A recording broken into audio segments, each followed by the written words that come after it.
All right, we're going into the inner sanctum, into the vault.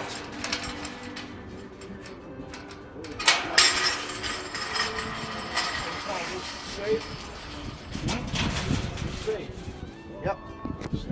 40 engine apart, had it built, and whoever built it, it's been sitting for years, and the engine's got to come back apart now because they never closed nothing up or finished it up. And the white lube, they put it together with white lube, which is a no-no. Okay.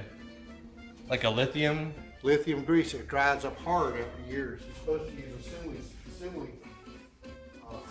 Okay. So Keeping it from your business. So this has been off the road for how long? I have no idea. He told me he'd had it stored at his place for like a couple of years.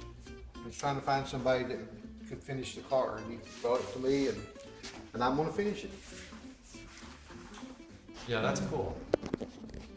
But the fellow that owns this is a little older than you. He's 84, and he bought this truck No, new. he's younger than I am. 6.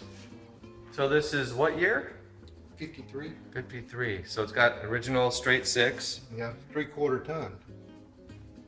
A lot of torque. I'm switching the brakes over to disc brakes all the way around. Yep. 4-wheel disc brakes, and he wants power steering put on it. Okay. Because he can't steer it and he can't stop it. He's just too weak now. And it's 3-speed granny gear. Yeah, it's very nice. My glass mirror is supposed to come fix all the Wood glass. grain, nice. Okay, yeah, fix up the little trim there. New trunk, rubbers, all that stuff. Got new rubber to go in it. I'll bet these sound good. Yeah, dual exhaust it does. You'll hear Got it. a split manifold. I got it running good. Sure, let's check it They out. sound great. 6 cylinders with headers. Split manifold. It's slicker than